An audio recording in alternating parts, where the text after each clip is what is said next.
sommes dans le grand déballage. Là, vous avez la possibilité de vous exprimer, mais en toute franchise, en toute liberté.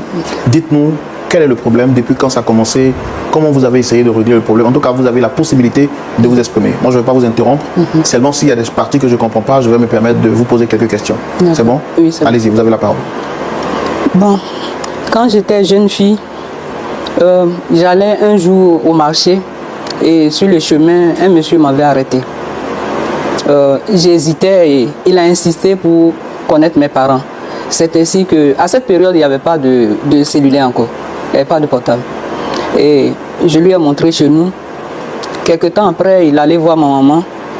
Et mes parents et lui se sont parlé entre eux.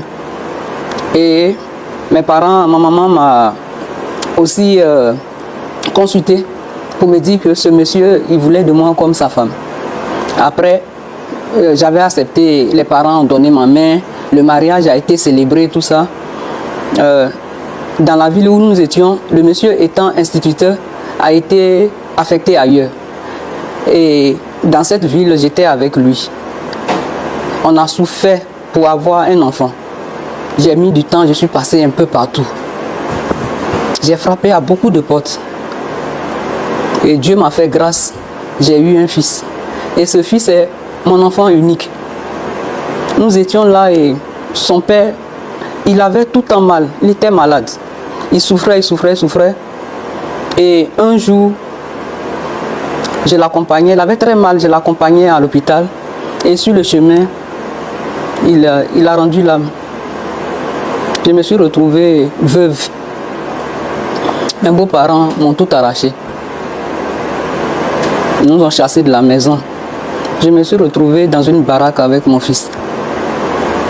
J'ai commencé à me battre, à faire des petits commerces pour que mon fils ait un avenir meilleur.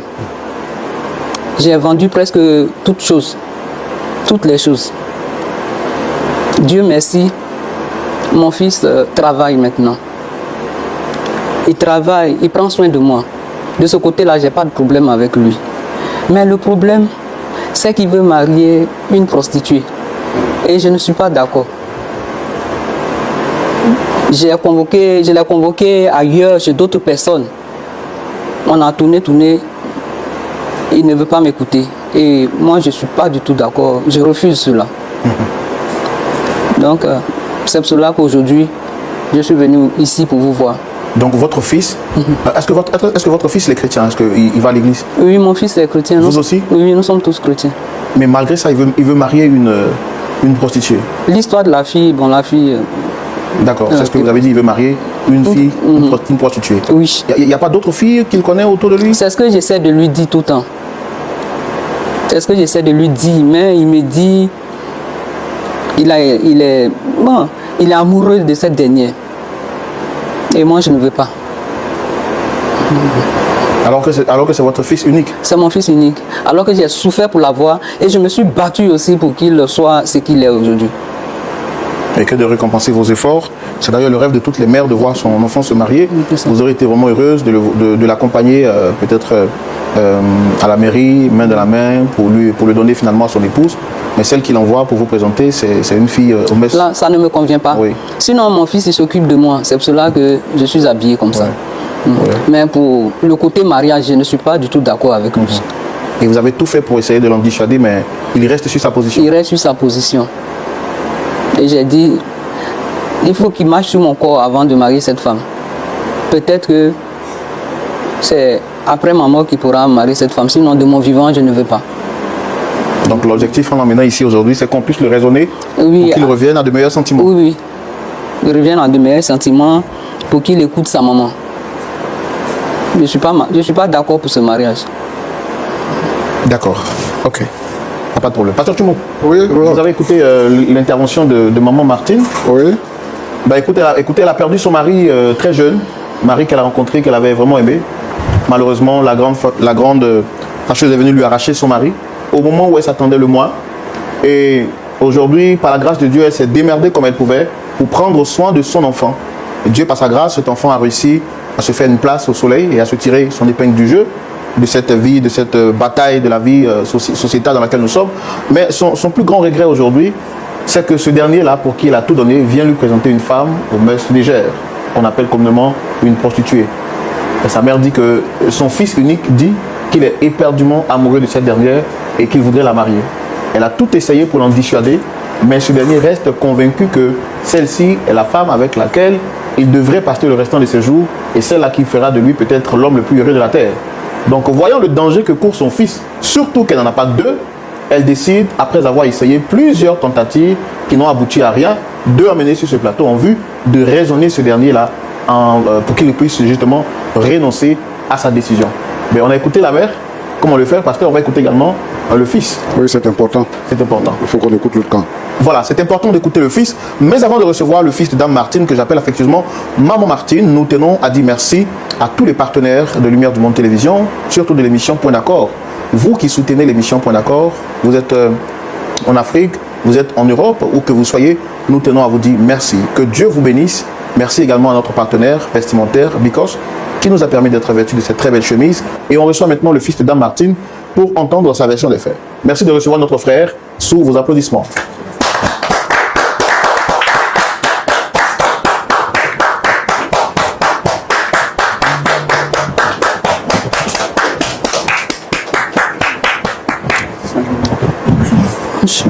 Shalom. Salut.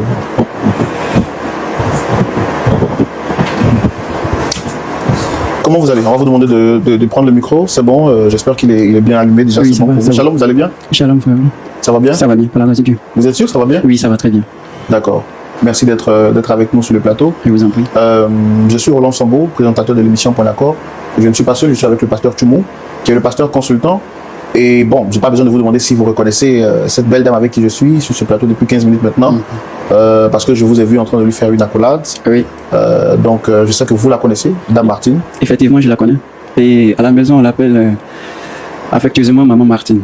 Maman Martine. Oui. D'accord. C'est comme ça que vous l'appelez aussi? C'est comme ça que oui. D'accord.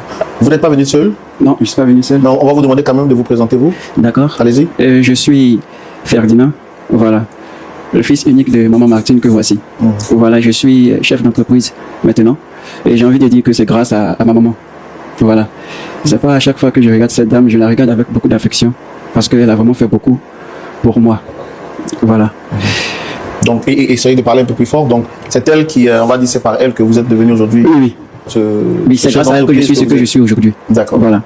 Bon, on va vous laisser le soin de présenter la personne avec qui vous êtes venu. D'accord. Sinon, je me permets de prendre quand même de ces nouvelles. Shalom, madame.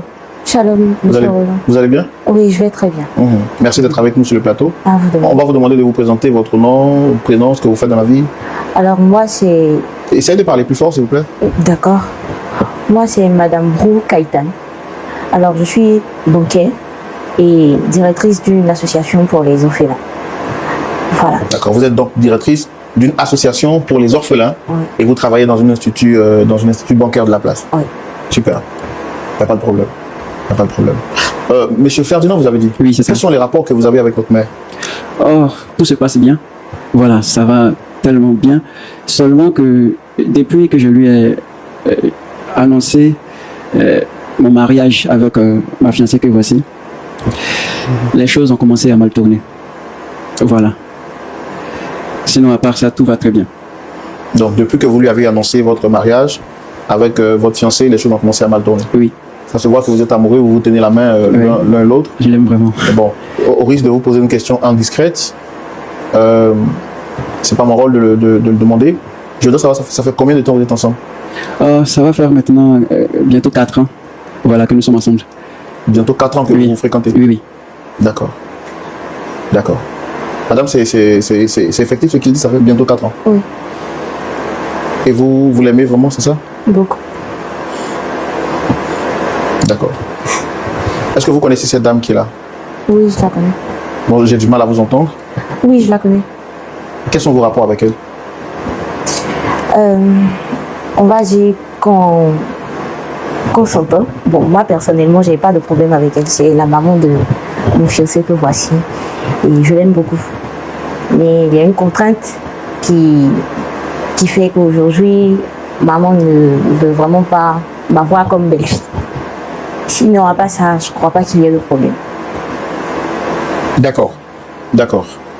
Alors, maman, je pense que vous avez demandé à ce qu'ils arrivent, qu'ils soient là. Oui. Bon, il y a vraiment une question qui me taraude l'esprit, j'avais pas envie de la poser. Et tout à l'heure, on va vous laisser le temps de leur parler. D'accord. Allez-y, je préfère ne pas poser cette question. Allez-y. Je pense que c'est vous qui avez souhaité qu'ils soient là. Oui. On va vous laisser le temps de leur parler.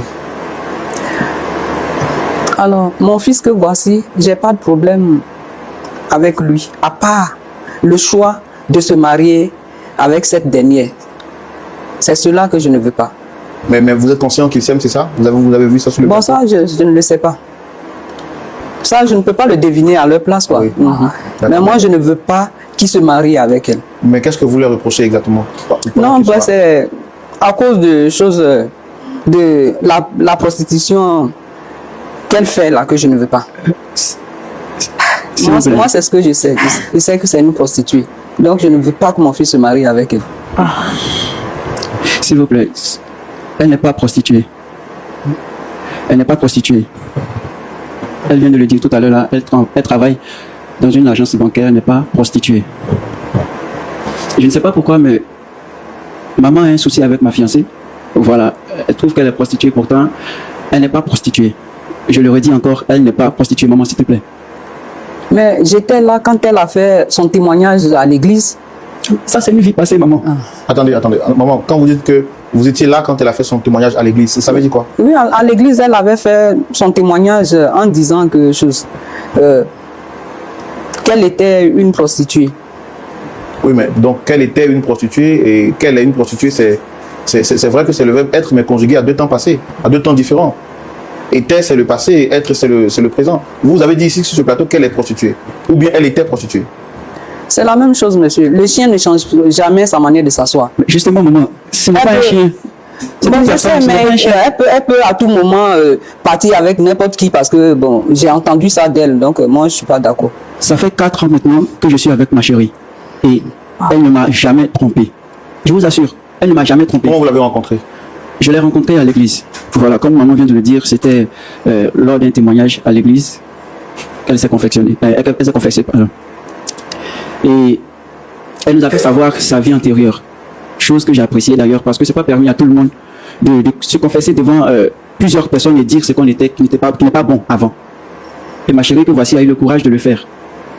Honnêtement, ça m'a beaucoup touché.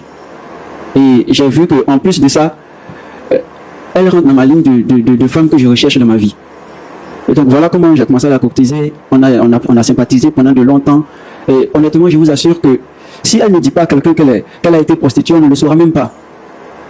Vous-même, vous le voyez, quand on vous dit qu'elle a été prostituée, est-ce que vous pouvez accepter cela? Quand aujourd'hui maman vient ici et qu'elle dit que c'est une prostituée et que ça n'a jamais changé, ça...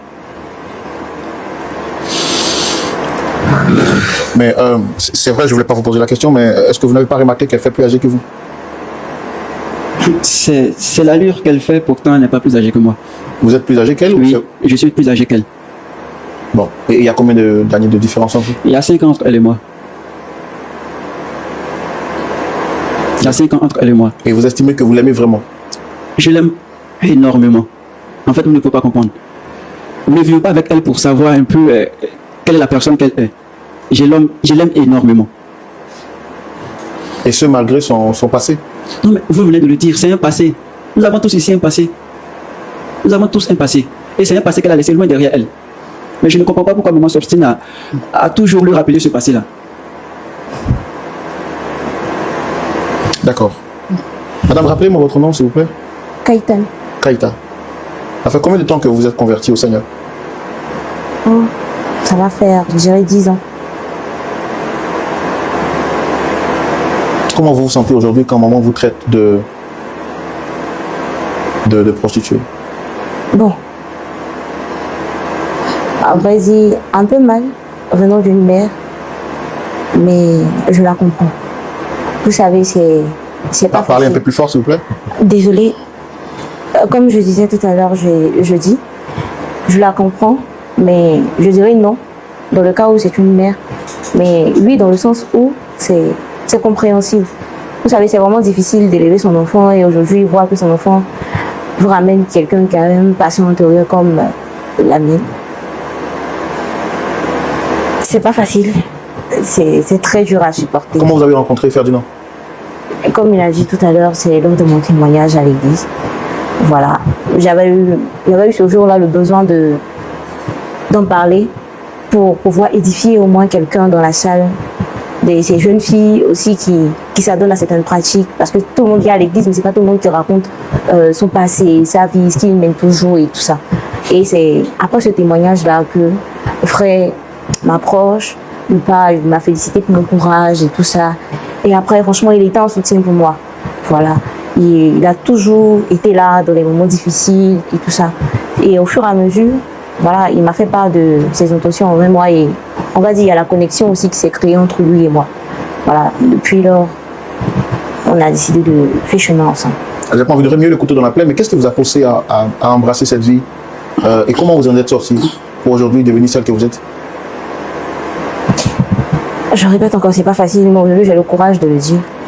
Alors j'ai perdu. Vous entendez? Je fais l'effort. D'accord. Alors j'ai perdu mes parents un peu plus tôt. Voilà, et après ça, je vivais chez la petite soeur de maman qui me menait la vie dure, qui me maltraitait. Et un jour, son mari a essayé de me toucher. Et à son retour du marché, je lui ai fait savoir cela et elle m'a chassée de la maison.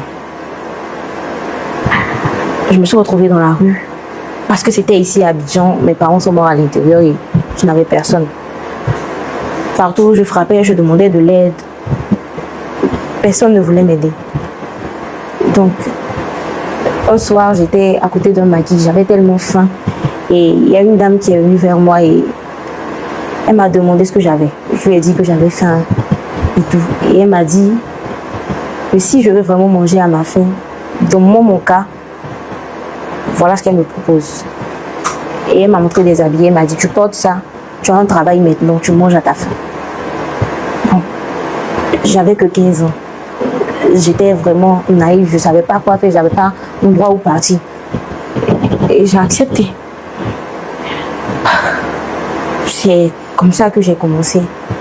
Au début, j'avais vraiment du mal. Je pleurais tout le temps parce que je me disais que si mes parents étaient là, tout ça n'allait pas arriver. Mais après, je vais dire que dans ce cas-là où je n'avais pas encore cette prise de conscience, je me disais que c'était la seule option. Voilà pourquoi je me suis lancée dans la prostitution. Et après, à la grâce de Dieu, j'ai une amie qui était juste à côté. Ce que vous dites est très pertinent, ça pourra aider d'autres personnes, peut-être qui vivent un peu la même situation que vous. Qu'est-ce que vous faisiez exactement quand vous étiez dans ce monde? J'ai pas compris. Qu'est-ce que vous faisiez exactement quand vous étiez dans cet univers? Jusqu'à où vous étiez prête à partir pour prendre soin de vous? Alors, chaque soir, j'avais droit à 10 personnes, à 10 hommes qui venaient après le travail, qui prenaient des rendez-vous. Et l'argent qu'on me donnait, l'argent qu'ils donnaient, on donnait ça à la gérante. Et c'est la gérante après qui me donnait un pourcentage là-dessus. Perso, je me contentais que de ça. Parce que je ne sortais pas, je ne connaissais même pas la ville. Voilà, ici, je ne savais pas comment ça fonctionnait. Donc, c'est comme si un peu je me trouvais dans mon chez-moi, comme on le dit. Voilà. Et c'est que dans ce périmètre-là que je fréquentais. Et c'est après ça que la vendeuse qui était juste à côté de la maison m'a appelé un jour comme ça où je passais. Et elle a dit qu'elle me voyait tout le temps. Voilà, elle me voyait tout le temps et tout. Qu'elle sait qu'au fond de moi, c'est vraiment pas quelque chose que je veux faire de moi-même. En tout cas, elle a voulu prier pour moi. Et quand elle a fini, elle a dit que si tu veux sortir de cette vie, trouve un moyen d'être là aujourd'hui à 19h. Je t'emmène à l'église. Je lui ai dit, mais si je m'en vais là, après l'église, là, on doit dormir quelque part. Je vais venir chuter, je vais rester. Elle dit, c'est Dieu qui veut te sauver. Il saura comment ça va se passer. Je viens à 19h. Et c'est comme ça que je suis rentrée. je me suis apprêtée comme il fallait, comme si j'avais un rendez-vous, comme d'habitude, voilà, prête à les recevoir. Et dès qu'ils ont dit 19h, j'ai créé quelque chose et je me suis échappée de la maison. Et c'est comme ça que nous sommes partis à l'église. Voilà, et le message qu'ils ont donné là-bas portait vraiment sur ce que je vivais. Et franchement, ça m'a restauré. Ça vous a pénétré, on va dire. Vous a transpercé, pote. C'est vraiment... Il n'avait qu'une seule envie, c'est de demander pardon à Dieu pour toutes ces années.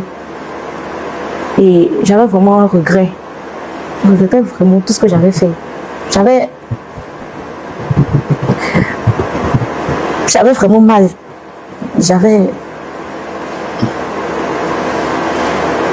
Ah, je comprends, je vois. C'est pas facile de se rappeler d'une partie triste de notre passé. Mais je pense que tout ce que vous êtes en train de dire, là, c'est une mission et ça vous permet d'aider sûrement des personnes qui vivent dans votre cas et de pouvoir justement en sortir. Dernière question que je voudrais vous poser sur votre passé, excusez-moi encore de remuer le couteau dans la plaie. Qu'est-ce que vous avez fait de tout cet argent que vous avez gagné, puisque l'objectif pour vous était de prendre soin de vous?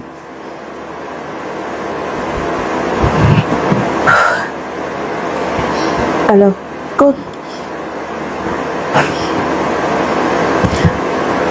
quand la soeur de ma maman m'a chassé, quand la soeur de ma maman m'a chassé, je me suis donné comme objectif d'être la fierté de mes parents. Et aussi de montrer à tout le monde le potentiel que j'ai. Parce que ma tante, le jour qu'elle m'a surprise avec son mari, elle me voyait comme une prostituée, comme quelqu'un qui n'était pas... Voilà, elle m'avait déjà collé l'étiquette. Et c'est comme si c'était quelque chose qui m'attendait devant. Voilà. Et moi, je me suis dit que quel que soit ce que je vais gagner dans cette vie, je vais l'économiser pour pouvoir m'occuper des enfants dans la rue. Parce que vous savez, c'est lorsque tu te sens vraiment abandonné, que tu n'as pas d'oreilles à qui parler, que tu t'abandonnes à certaines pratiques, à certaines vices, on va dire. Voilà, à certaines vices et tout. Et tel était mon cas. Et je pense que si on veut analyser jusqu'à aujourd'hui, je pense que j'ai quand même réussi ma mission à moitié. Voilà, parce que j'ai encore d'autres objectifs. D'accord. Mais ce que je demande, parce que ce que vous êtes en train de dire, c'est ce que Dieu vous a permis de réaliser aujourd'hui avec le travail que vous avez. Vous comprenez la souffrance des tout-petits et donc vous avez décidé de leur apporter assistance. L'objectif était de permettre à ce que, quand vous êtes jeté dans cet univers, de vous occuper de vous. Est-ce qu'avec cet argent, vous avez pu payer vos études, vous scolariser, payer des habits? Qu'est-ce que vous en avez fait en fait? C'était pour faire la fête? C'était quoi? Qu'est-ce que vous avez fait avec cet argent sûrement? Je prenais pour les études. Donc vous avez financé vos études avec cet argent? Je prenais pour les études. Est-ce que vous êtes fier du parcours que vous avez eu, de ce parcours-là jusqu'à aujourd'hui? Est-ce que vous êtes fier de ça? Aujourd'hui, non. Mais quand je regarde la main de Dieu, je dirais oui. Parce que je me dis à moi, pour cette prise de conscience que j'ai aujourd'hui, je me dis à moi que ce sont des épreuves. Quand j'analyse, je dirais que je ne suis pas fière de mon passé. Je ne suis vraiment pas fière de tout ce que j'ai eu à faire dans mon passé. Mais par la grâce de Dieu, aujourd'hui, ça va. Et mon réconfort, et ce que je sais, c'est que si le Seigneur m'a permis de vivre cela, c'est parce qu'il avait quelque chose de meilleur à faire avec moi. Ce que je demande, c'est aujourd'hui, cette émission elle est suivie partout dans le monde entier. Il y a sûrement des jeunes qui se retrouvent dans votre cas et qui pourraient être tentés de dire, comme j'ai été abandonné par mes parents, voici que je dois me livrer à X ou à Y. Vous, cet argent vous a permis de financer vos études, vous l'avez dit, mais est-ce que vous êtes fier? Est-ce que c'est un modèle que vous encouragez auprès de la gente féminine, notamment auprès des jeunes? Non. Je n'encourage vraiment pas cela. En tout cas, pour les jeunes qui me regardent aujourd'hui, vous savez qu'à un certain âge, on n'a vraiment pas la notion de certaines choses. Mais si demain, tu te retrouves dans une situation comme moi, la meilleure des choses, c'est de te battre par toutes sortes de moyens, mais pas la prostitution, pas la drogue, pas le vol. Tout ce qui pourrait dénigrer ta personne, non. Parce qu'aujourd'hui, moi, je n'avais pas quelqu'un pour me conseiller. Je me suis retrouvée là. Et voilà mon passé qui me rattrape.